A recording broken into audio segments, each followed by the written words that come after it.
Is your college or university website just not quite hitting the conversion goals you expect it to? And do you know how to fix it? Well, a benchmark report from Bravery Media can help. In 7 days or less, we run a performance audit on your website and give you a prioritized list of action items to improve site speed, accessibility, and conversion rates. Perfect for board presentations and budgeting reports, Benchmark is priced so that any institution can benefit from its insights. Visit bravery.co/benchmark to request yours. From Bravery Media, this is Appendix B. My name is Joel Goodman. I'm joined by Kristin Van Dorn. Hi, Kristin. Hi, Joel. How's it going? Great. How are you? Doing good. So today I want to talk a little bit about brand differentiation in higher education. Ooh. And you probably remember that we did this last year, almost right around this time. That time we talked about why differentiation was so difficult. But this time I want to get more into the structure of differentiation strategies, how they work, what they're meant to do, and what we're really talking about when we say the word differentiation. Because here's my hot take. I don't think that we're really talking about differentiation.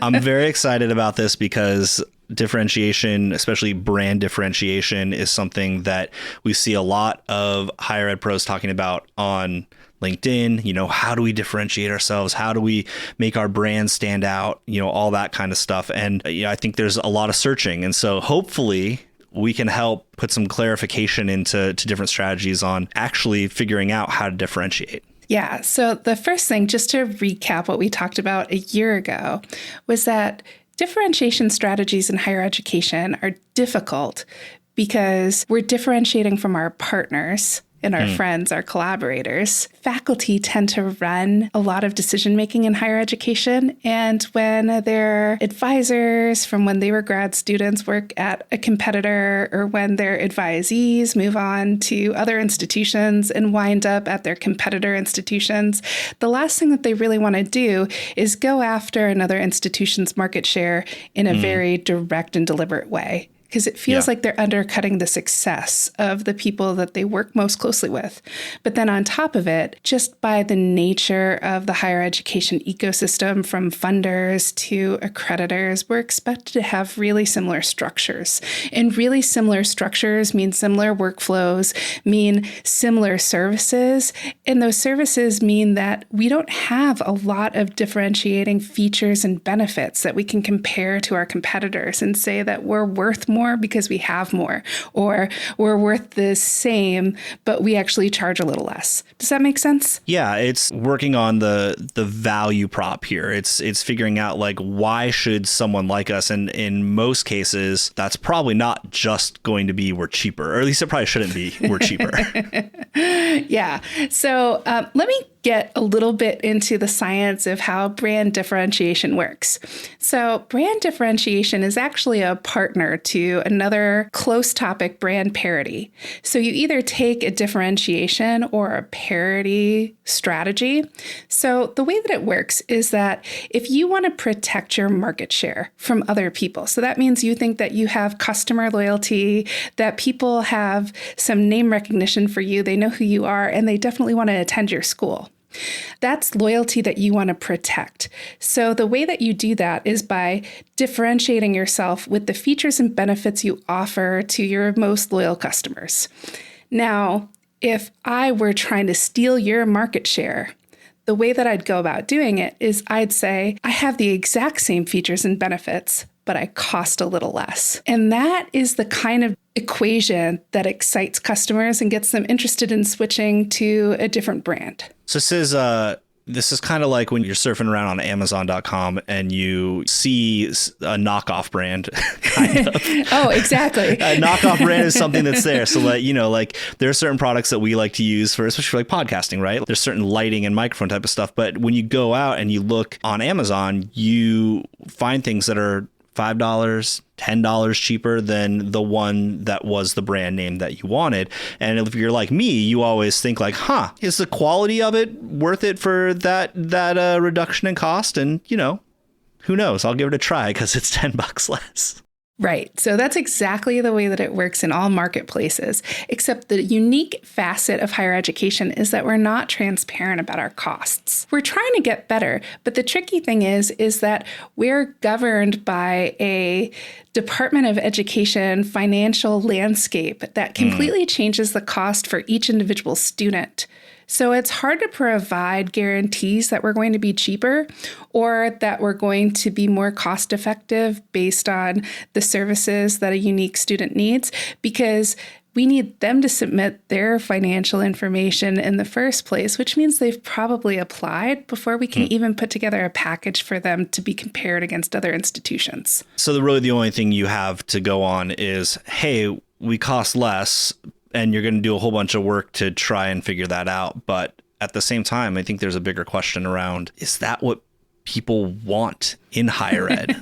The vast majority of people, like especially when you look at a college or university, does less expensive trigger in someone's mind, I'm going to get just as good of an education, I'm going to have just as good opportunities when I graduate? Or does it affect that mental calculus around quality? I mean, it might. The tricky thing is that we can never have that just plain Jane conversation about this school offers these things for this cost and this school offers these things for this cost. The student has to apply first in order for them to get anywhere with that kind of conversation. Right. So this is part of the reason why I don't think we're even talking about differentiation at all. What I think we're normally talking about is actually brand personality. And so brand personality looks at not your features and benefits and how they weigh up against your direct competitors. Brand personality looks at things like how competent you are at delivering your services, how sincere you are as a community, like what your values are, how sophisticated or exciting and innovative you might be. So that's usually what people are talking about when they're trying to build a brand, because our products tend to be pretty similar. So what are people getting out of them that's unique? So does brand personality and that community that you develop or the quality of the service, does that affect and kind of cross over into that brand differentiation space? Well, yes, if you consider it a feature or a benefit of the product.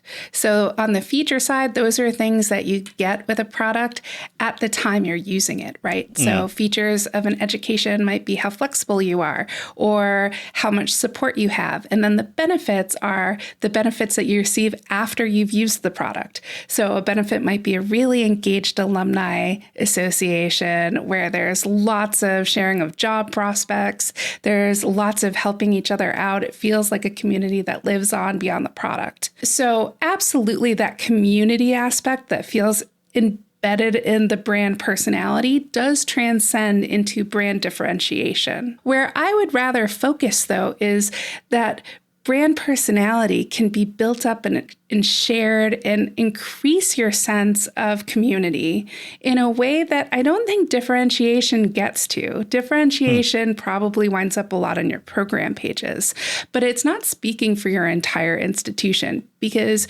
your different programs have different features and benefits. So I think where you want to look at building up that personality is on your main website, on like how you begin to interact with students, on your process for recruiting them, on your process for the admittance and the melt prevention strategies.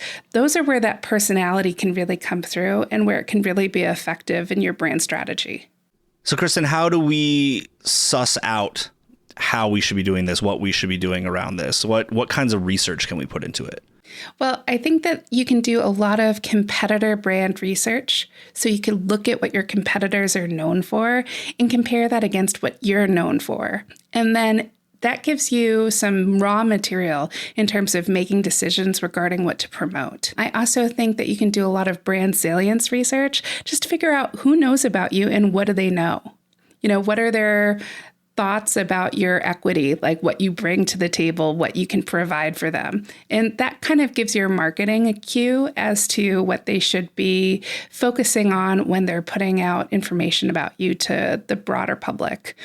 And then I think you also need to be able to track what your brand is in the minds of your prospective students with what you're putting out on your website. Do they match? Do the things that you're hoping that people walk away with and remember, are those the same things that your website is effectively saying? Because that's what this is all about. Like, branding is about planting seeds inside prospects' minds that you exist and that you offer something to them that's meaningful and engaging. And if you haven't quite figured out how to plant those seeds or what those seeds need to look like in order for them to have the right associations with your brand, that would be a really good start in terms of research. Appendix B is a production of Bravery Media. If you enjoy the show, please consider leaving a rating or a review on your podcast streaming service of choice. It helps other higher ed pros find us. Thank you so much for listening. We'll catch you next time.